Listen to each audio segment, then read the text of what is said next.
आज की वीडियो में हम बात करने वाले हैं करेक्ट यूसेज ऑफ एडवर्ब के बारे में। प्रीवियस वीडियो में हमने बात कर ली थी कि कैसे हम एडजेक्टिव को एंड वर्ब को करेक्ट तरीके से हम एक सेंटेंस में यूज़ कर सकते हैं। तो दोनों वीडियो ऑलरेडी अपलोडेड है, अगर अभी तक आपने नहीं देखी तो डू वॉच इट। तो एडवर्ब होता क्या है? It's a part of speech, ये सब आप सबको मालूम है। और ये किस काम आता है? ये एडजेक्टिव को, वर्ब को या फिर दूसरे एडवर्ब को मॉडिफाई करने के काम आता है, यानी कि उनको कुछ और मीनिंग देने के या फिर उनके बारे में कुछ और इन्फॉर्मेशन देने के काम में ये आता है। जैसे कि ये एडजेक्टिव का मैनर बताने के काम आएगा, या फिर टाइम बताने के काम आएगा, या फिर प्लेस, या फिर डिग्री। ठीक है, इस तरीके की चीज़ों को ये और इन्फॉर्मेशन जो है वो इन पार्ट ऑफ स्पीचेस के बारे में ये देने के काम आता है। तो इस वीडियो में हम जानेंगे कि इसको कैसे, कब और कहाँ पे एक सेंटेंस में हम करेक्टली यूज़ कर सकते हैं। तो बहुत ही इंटरेस्टिंग वीडियो होने वाला है, कंप्लीट वीडियो ज़रूर देखना। Hi guys, welcome back to the Thar academy. अगर आप चैनल पे नए हैं तो प्लीज़ सब्सक्राइब कर लीजिए चैनल को, अपने दोस्तों के साथ शेयर कर लीजिए। वीडियो पसंद आए तो लाइक ज़रूर करना। सपोर्ट करिए मुझे ताकि मैं आपके लिए ऐसी ही अच्छी-अच्छी वीडियोस, इंपॉर्टेंट वीडियोस बनाते रहूं। Also you can continue improving your English हर दिन बिना actually putting any hard work.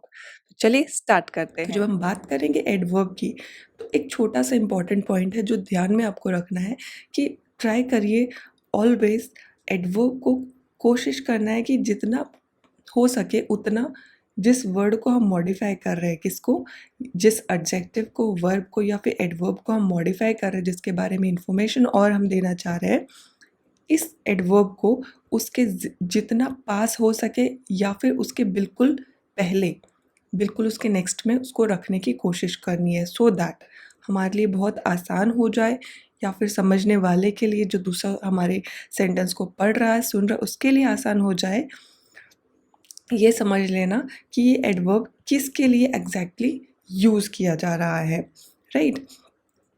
First point is only. हमारा एडवर्ब ओनली से हम स्टार्ट करेंगे कि ओनली जो है, इसको जैसे कि मैंने अभी आपको बताया इंपॉर्टेंट पॉइंट में कि हमको पास में रखना है, जिस वर्ड को मॉडिफाई करें एडवर्ब को उसके, तो उसी तरीके से हमारा जो एडवर्ब ओनली है, हम इसको बिफोर, जस्ट बिफोर रखेंगे उस शब्द के, उस वर्ड के जिसको हम मॉडिफाई कर रहे हैं, जिसके साथ, जिसके बारे में हम इस ओनली को यूज़ करना चाह रहे हैं, है ना।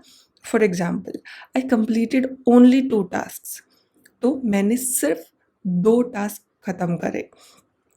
तो 2 हमारा यहाँ पे क्या एडजेक्टिव है, टास्क हमारा नाउन है ना, नाउन है, एंड ओनली हमारा क्या है, एडवर्ब है। और ये किसको मॉडिफाई कर रहा है, हमारे एडजेक्टिव को मॉडिफाई कर रहा है।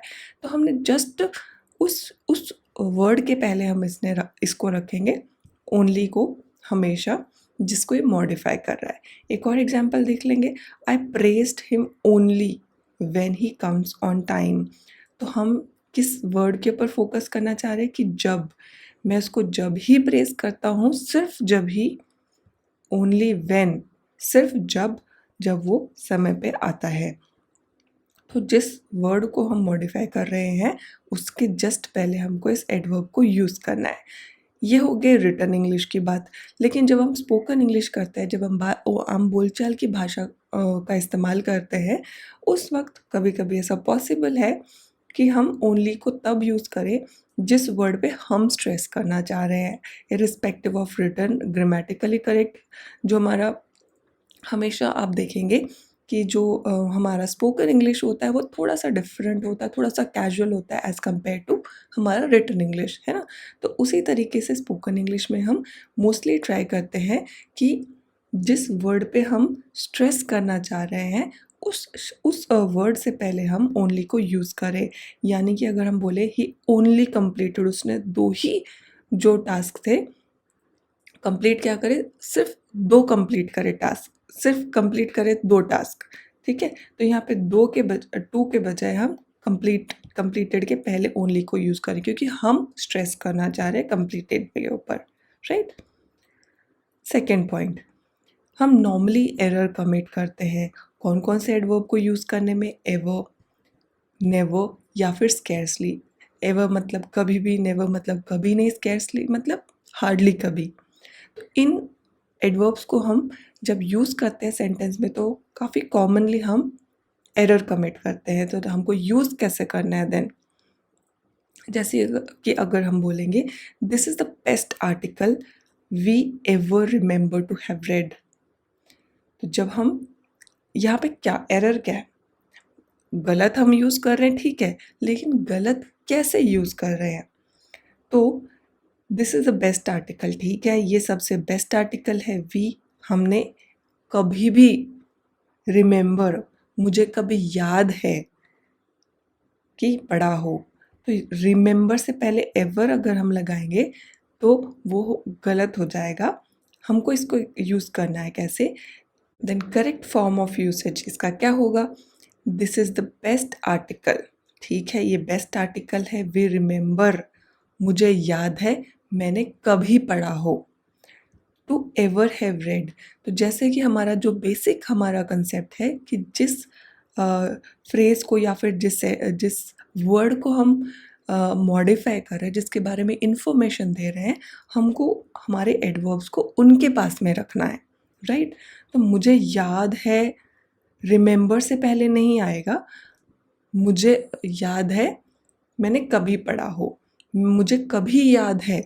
आप इसको अगर हिंदी में भी समझने की कोशिश करेंगे तो आपको खुद ही ये थोड़ा अटपटा साउंड करेगा कि मुझे याद है, मुझे कभी याद है कि मैंने पढ़ा हो, या फिर मुझे याद है, मुझे याद है कि मैंने कभी पढ़ा हो।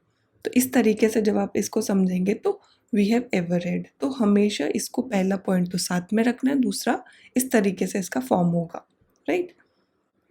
नेक्स्ट इज, एक सेंटेंस में हमको दो नेगेटिव्स यानी कि दो नकारात्मक शब्दों का इस्तेमाल साथ में नहीं करना है। और इसमें एक एक्सेप्शन होगा कि जब हम किसी चीज़ को अफ़र्म कर रहे हैं, किसी चीज़ की पुष्टि कर रहे हैं, है ना? बहुत ही ज़ोर दे के हम किसी चीज़ को प्रूव करना चाह रहे हैं, उस वक़्त को छोड़ के, ये हो जाएगा एक एक्सेप्शन। इस वक़्त को छोड़ के, इस तरीके की चीज़ों को, इस तरीके की जो कंडीशंस है उसको छोड़ के, हमको ट्राई करना है कि नेगेटिव, दो नकारात्मक शब्दों का इस्तेमाल हम एक ही सेंटेंस में ना करें। क्योंकि यूजुअली क्या करते हैं, ये कैंसल कर देते हैं एक दूसरे को, तो सेंटेंस का कोई ज़्यादा सेंस नहीं बनता है। तो इसीलिए हमको ये अवॉइड करना है, ये कारण है इसका। For example, I haven't got any, तो यहाँ पे एक ही नेगेटिव है नॉट वाला, कि मेरे पास कुछ नहीं है। तो कुछ अगर हम बोलेंगे आई हैवेंट गॉट नन, तो ये क्या होगा, मेरे पास कुछ नहीं है ना? तो सेंस नहीं बनता है, मेरे पास कुछ नहीं है। एनी यहाँ पे करेक्ट वर्ड होगा यूज़ करने के, नन यहाँ पे हो जाएगा गलत। नॉर्मली जब आप देखेंगे ना तो आई हैवेंट गॉट नन बहुत ही कॉमनली यूज्ड सेंटेंस है। आप आस-पास देखेंगे, ना कि ये सेंटेंस जो मैं आगे एग्जांपल भी आपको दूँगी, ये देखेंगे हम, आप नॉर्मली हम काफ़ी सुनते हैं। तो क्या होता है कि जब आप बहुत इस तरीके के सेंटेंस जनरली आपस में सुनने लग जाते हैं तो हमको लगता है वो करेक्ट है, बल्कि ये गलत तरीका है। तो आपको, अब अभी आपको पता है कि करेक्ट यूसेज कैसे करना है ना? तो अब आप उसको सही तरीके से यूज़ करेंगे। एक और एग्जांपल लेंगे, I could not find him anywhere. Anywhere का यूज़ करना है कि मैं उसको कहीं नहीं, मुझे वो कहीं नहीं मिला। नोवेयर हो जाएगा गलत, मुझे वो कहीं नहीं मिला, गलत हो जाएगा। तो नोवेयर नहीं आएगा यहाँ पे, एनीवेयर नहीं, एनीवेयर का इस्तेमाल करेंगे, अदरवाइज़ ये हो जाएगा डबल नेगेटिव और कोई सेंस नहीं बनेगा इस सेंटेंस का। I can't see any wit in him, हमको एनी का इस्तेमाल करना है। I can't see no wit in him, सुनने में आपको लगेगा कि ये तो करेक्ट है, बट ये है रॉन्ग, दो बार नेगेटिव का इस्तेमाल नहीं करना है। विट का मतलब क्या होता है, क्लेवर रिमार्क्स, किसी के ऊपर बहुत ही आप बोलेंगे ना विटी जो होते हैं ना, क्लेवरली किसी के बारे में कुछ बोल जाते हैं, और वो फ़नी भी हो सकते हैं, वो कभी-कभी टॉन्ट भी हो सकता है, किसी भी तरीके के क्लेवर रिमार्क्स किसी के ऊपर पास करने को बोलते हैं विट, है ना? तो विटी होता है किसी का नेचर, या फिर किसी को बहुत ही, हम बोलते हैं ना, अरे वो तो बहुत विटी पर्सन है, यानी कि वो बहुत ही क्लेवरली कुछ बात बोल जाता है ना? तो ये आपको ध्यान में रखना है। नॉर्मली हमको अवॉइड करना है कि एडजेक्टिव्स जो हैं वो एडवर्ब के जगह पे ना यूज़ करे जाए। एडवर्ब का काम क्या होता है? एडजेक्टिव्स को मॉडिफाई करना, लेकिन एडजेक्टिव रिप्लेस नहीं करने चाहिए एडवर्ब्स को। जहाँ पे एडवर्ब्स की ज़रूरत है, जहाँ पे एडवर्ब्स का यूज़ होना है, वहाँ पे एडवर्ब को ही यूज़ करें, ना कि एडजेक्टिव को यूज़ करें। For example, she at the sweets greedily. Greedy यहाँ पे क्या है? एडजेक्टिव है। ग्रीडीली एडवर्ब है, तो हमको एडवर्ब का यूज़ करना है। उसने जो स्वीट्स थी वो लालची तरीके से खाई। उसका मैनर क्या था? लालची तरीका, है ना? तो उसने जो स्वीट्स थी ग्रीडीली खाई, ना कि उसने ग्रीडी खाई। तो ये फॉर्म गलत होएगा। You should not use greed, it should be used greedily. He will pay dearly. वो बहुत ही प्यार से पे करेगा फॉर हिज मिस्टेक्स। उसकी बहुत ही अच्छे तरीके से वो पे करेगा अपनी गलतियों का जो भी भुगतान होगा। डियर यहाँ पे नहीं यूज़ होगा, डियरली का इस्तेमाल होगा। फिफ्थ पॉइंट आपको ध्यान में रखना है, ये इम्पॉर्टेंट पॉइंट है तो थोड़ा ध्यान से सुनना। हम जो नेवर जब हमको एक सेंटेंस में यूज़ करना तो उसकी जगह हम एवर का इस्तेमाल कर लेते हैं। क्वाइट कॉमन एरर है ये। और जब हम एग्ज़ाम देते हैं तो हमको marks, obviously we will lose our marks. और बोलचाल की भाषा में भी ये गलत, हमारा जो एक बार हमको आदत पड़ जाती है यूज़ करने की तो वो कंटिन्यू रहती है। तो जब हमको पता चल जाता है कि इसको किस तरीके से यूज़ करना है तो नेक्स्ट टाइम हम इसको अवॉइड करेंगे। That is how we improve. That is how हम हमारी जो स्पोकन इंग्लिश है उसको हम ठीक करते चलेंगे, एंड इवन रिटन को भी अपना परफेक्ट करते चलेंगे, है ना? तो कैसे हम इसको सही तरीके से यूज़ करना है? नेवर जब आए यूज़ करना है एक्चुअली, उसके बजाय हमको इसको एवर को यूज़ नहीं करना है। फॉर एग्जाम्पल, वी सेल्डम यानी कि कभी कभी, और नेवर कभी नहीं। ये कभी कभी और कभी नहीं, जिस तरीके से हम बोलना चाह रहे हैं वो, सी हर रोमिंग अराउंड, तो हम उसको या तो कभी कभी देखते हैं या तो कभी नहीं देखते हैं उसको आसपास घूमते हुए। लेकिन एवर, हम उसको कभी देखते हैं घूमते घूमते, आसपास घूमते हुए, ये गलत इसका यूसेज हो जाएगा। तो हमको यूज़ करना है या तो हम उसको कभी कभी देखते हैं या तो कभी नहीं देखते हैं। तो एवर का इस्तेमाल नहीं होगा, यहाँ पे होगा सेल्डम। हम बोल सकते हैं कभी कभी या तो कभी नहीं देखते हैं। ठीक है। This sugar is made for export and is seldom या फिर never used in the country. ये जो शुगर है ये एक्सपोर्ट के लिए बनाई गई, बाहर के देशों में भेजने के लिए बनाई गई है, और इसको या तो कभी कभी या तो कभी नहीं यूज़ किया जाता है कंट्री में। कभी, एवर का मतलब है कभी, तो ऐसा हम इसका यूसेज नहीं करेंगे, गलत हो जाएगा। तो we have to be precise कि हम बोलना क्या चाह रहे हैं एक सेंटेंस में। तो सेल्डम कभी कभी या तो कभी नहीं, हम इस तरीके के जो हमारा वर्ड्स है इनको हम यूज़ कर सकते हैं। इस फ्रेज़ को हम करेंगे सेल्डम और नेवर, या फिर हम सेल्डम इफ़ एवर, कभी कभी या फिर कभी। तो ये दोनों फॉर्म हमारे जो फ्रेज़ जो हैं ये करेक्ट होंगे। लेकिन सेल्डम और एवर कभी भी यूज़ नहीं करना है, क्योंकि इसका आप हिंदी में भी अगर समझोगे तो सेल्डम का मतलब है कभी कभी, एवर का मतलब है कभी, तो ये तो कोई सेंस ही नहीं बनाता है ना? तो जो हमारा फ्रेज सेंस ही नहीं बनाता वो सही हो ही कैसे सकता है? तो इसीलिए आपको ध्यान में रखना है कि नेवर का इस्तेमाल आप वहाँ करें जहाँ पे इसकी ज़रूरत है, और नेवर को कभी भी एवर से रिप्लेस ना करें, अदरवाइज आपका सेंटेंस हो जाएगा सेंसलेस और हो जाएगा गलत, राइट?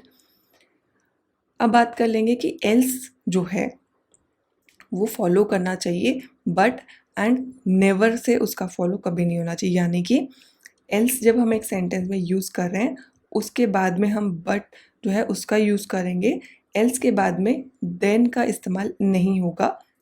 करेक्ट फॉर्म होगा else but. For example, this means, यहाँ पे this means nothing else but nonsense. इसका मतलब कुछ और नहीं है लेकिन नॉनसेंस है। इसका मतलब हम बता रहे हैं कि इसका मतलब है नॉनसेंस, कुछ और नहीं बल्कि क्या है, नॉनसेंस।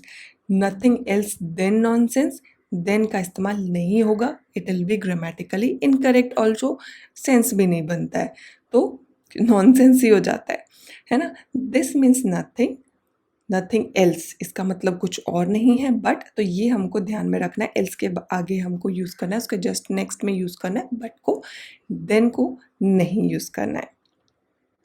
नेक्स्ट पॉइंट, हम जैसे हमने एवर और नेवर का देखा था, उसी तरीके से डू नॉट यूज़ नेवर, हमको नेवर को यूज़ नहीं करना है जब हम को हमारा करेक्ट फॉर्म ऑफ यूसेज होगा नॉट।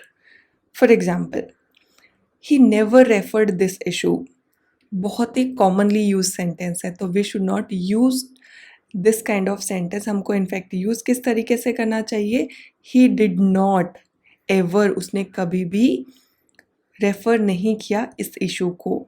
हम नेवर को यहाँ पे नहीं यूज करना है, हमको यूज करना डिड नॉट एवर, उसने कभी भी इस मैटर को रेफर नहीं किया है। तो नेवर हम मैं सारी उन मिस्टेक्स की बात करें जो हम कॉमनली देखते हैं और हम उनको मानते हैं कि सही है, तो उनको अवॉइड करना है। Another example is she was never born in Jaipur, ऐसा तो नहीं, नेवर तो यहाँ पे नहीं आएगा, सही यूसेज होगा इसका, she was not born in Jaipur, तो वो जयपुर में उसका जन्म नहीं हुआ था, तो ये पॉइंट आपको ध्यान में रख लेना है। नेक्स्ट पॉइंट, एक्सेप्ट कोलोकियल, हमारी जो लैंग्वेज होती है, कोलोकियल लैंग्वेज का मतलब जो हम बोलचाल की हमारी भाषा होती है उसको छोड़ के हम जब भी हमारा एडवर्ब सो जो है उसको यूज़ करेंगे, डिग्री ऑफ एज डिग्री, हम जो किसी चीज़ की बताना चाह रहे हैं तो हमको बिना किसी रेफरेंस के, बिना किसी कोरिलेशन के हम उसको इंडिविजुअली यूज़ नहीं कर सकते हैं, must not be used absolutely, यानी कि सिर्फ वो अपनी कैपेसिटी में, अपनी इंडिविजुअल कैपेसिटी में हमको उसको यूज़ नहीं करना है, हमको कोई रेफरेंस देना है, हमको कोई सपोर्टिव उसका चीज़ होना चाहिए। फॉर एग्जाम्पल, आपको मोर अच्छे से समझ आ जाएगा, ज़्यादा अच्छे से समझ आ जाएगा, शी इज़ वेरी इंटेलिजेंट, सही होगा यूज़ करना कि वो बहुत इंटेलिजेंट है, क्लियर है कि बहुत बहुत इंटेलिजेंट है। लेकिन अगर हम बोले शी इज़, अगर हम वेरी को हटाते हैं, हम अगर बोले शी इज़ सो इंटेलिजेंट, लेकिन जब हम सो इंटेलिजेंट का मतलब कितना, वेरी तो हमने बता दिया बहुत, लेकिन सो मतलब हाउ मच, तो हाउ मच का आंसर देने वाला तो यहाँ पे कोई शब्द हमको दिखता नहीं है। तो इस तरीके के सेंटेंस हमको इस तरीके की जो एरर्स है वो हमको नहीं करनी है, यूज़ करना है she is very intelligent. Stock market is very uncertain, जैसे कि हमने यहाँ देखा था, सो का इस्तेमाल नहीं करना है, stock market is very uncertain, बहुत अनसर्टेन है, कोई इसका भरोसा नहीं, कभी भी कहीं पे भी इसकी डायरेक्शन हो सकती है, तो वेरी इज़ करेक्ट। सो मतलब हमको नहीं पता है, कोई भी सपोर्टिंग इसका कोरिलेशन नहीं है, किसी के साथ रिलेशन बताते हुए हम यूज़ नहीं कर सकते हैं, इसलिए हम इसको सो को हम यहाँ पे यूज़ नहीं करेंगे। वेरी मतलब बहुत, सो मतलब हाउ मच, हमको कैसे पता चलेगा, अनलेस यहाँ पे कोई और शब्द, कोई और रिलेटिव टर्म हमको दी जाए जिसके साथ हम कंपेयर कर पाएँ इसको, तो सो इसलिए यहाँ पे यूज़ नहीं होगा। लेकिन जैसे कि मैंने आपको बताया, बोलचाल की भाषा में यूज़ कर लेते हैं, स्पोकन इंग्लिश में यूज़ कर लेते हैं, है ना। रिटन इंग्लिश में ट्राई टू अवॉइड।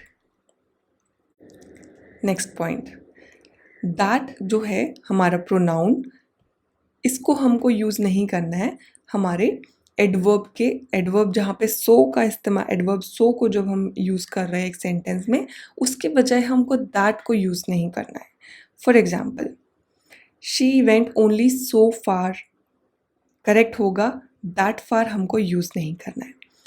पहली बात, आपका क्वेश्चन होगा कि मैम प्रीवियस स्लाइड में आपने पॉइंट नंबर 8 में बताया कि सो जो है नहीं यूज़ करना है अनलेस कोरिलेशन हो, है ना, कोई हमको उसको उसका आगे कंडीशन जो है वो बताई जाए, कोई किसी चीज़ की रिलेटिविटी बताई जाए। तो यहाँ पे रिलेटिविटी कब हम यूज़ करते हैं, रिलेटिविटी यहाँ पे सो के लिए तब यूज़ की जाती जब हम क्या कर रहे होते, हम डिग्री बता रहे होते। यहाँ पे हम डिग्री नहीं बता रहे, हम डिस्टेंस बता रहे हैं।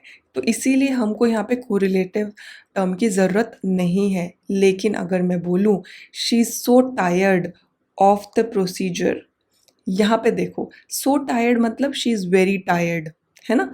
तो वेरी टायर्ड अगर मैं बोल देती यहाँ पे तो ठीक था, लेकिन जब मैं यूज़ कर रही हूँ सो टायर्ड, देन मेरे को एक कोरिलेटिव टर्म बतानी है।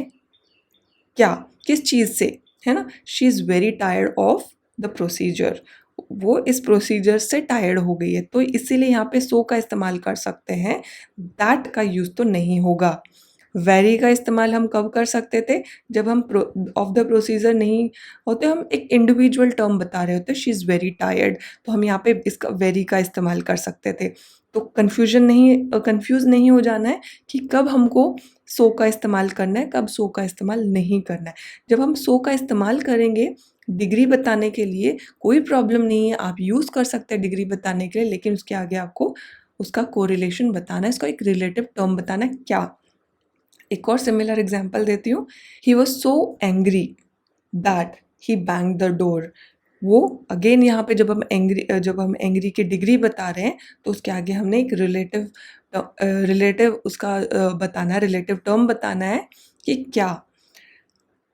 He was so angry, he was very angry individual term हो सकती थी, लेकिन जब हम उसको कोरिलेटिव टर्म में बता रहे हैं तो ही वॉज सो एंग्री, वो इतना गुस्सा था कि उसने जो दरवाज़ा था उसको ज़ोर से मारा। तो दैट का इस्तेमाल हम किसी भी कंडीशन में यहाँ पे नहीं करेंगे जब हम एडवर्ब सो का यूज़ कर रहे हैं। एडवर्ब टू जो है, इसका मतलब होता है मोर देन इनफ, जितना होना चाहिए उससे ज़्यादा, और ये should not be used instead of very या फिर मच, है ना? तो एडवर्ब टू का इस्तेमाल हम किस तरीके से करें, और वेरी और मच जो है it should not be mixed. तो for example I am too tired to walk, तो मैं बहुत मतलब ज़रूरत से ज़्यादा टायर्ड हूँ चलने के, मैं नहीं चल सकती हूँ, है ना? I am too tired to walk, चलने के लायक नहीं हूँ क्योंकि मैं बहुत ज़्यादा, हद से ज़्यादा टायर्ड हूँ। तो यहाँ पे I am very tired, I am much tired का इस्तेमाल नहीं होगा, टू का इस्तेमाल यहाँ पे किया जाएगा। There is too much work left to do, बहुत ज़्यादा, हद से ज़्यादा, मोर देन इनफ काम बचा हुआ है करने के लिए।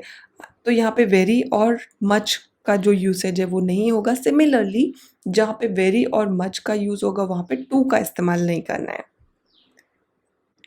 अगला इम्पॉर्टेंट पॉइंट है, ये आपने ध्यान दिया होगा ना, तो जितने भी पॉइंट्स हैं ना सारे बहुत ही कॉमनली यूज्ड टर्म्स थे, कॉमनली यूज्ड सेंटेंसेस मैंने आपको एग्जांपल में भी बताया, एंड बहुत ही कॉमनली यूज्ड एरर्स भी थे।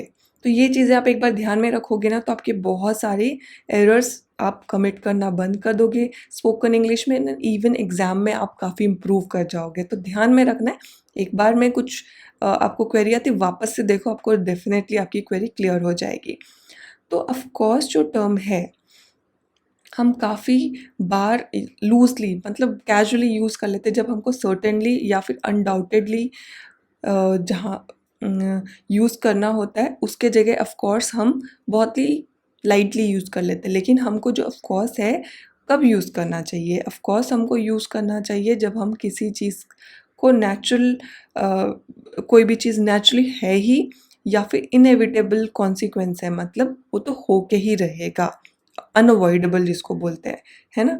फॉर एग्जांपल हम इसको किस तरीके से यूज़ कर सकते हैं, do you know how to drive, है ना?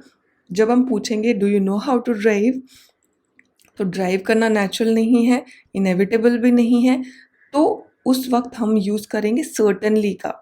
ऑफकोर्स नहीं यूज़ कर सकते क्योंकि ऑफकोर्स हमको कब यूज़ करना है, कोई भी चीज़ नेचुरल है, होगा ही, ऑब्वियस होगा, है ना? या फिर इनएविटेबल होगा, वो चांस ही नहीं है कुछ और होने के, वो होगा ही, इनएविटेबल अनअवॉइडेबल है। उस वक्त में ही हमको ऑफकोर्स का यूज़ करना है। अदर देन दैट ऐसी सिचुएशन, ड्राइव करना कोई नेचुरल चीज़ नहीं है, इनएविटेबल भी नहीं है, तो उस वक्त हम यूज़ करेंगे सर्टेनली आई नो। तो ये बात आपको क्लियर हो गई।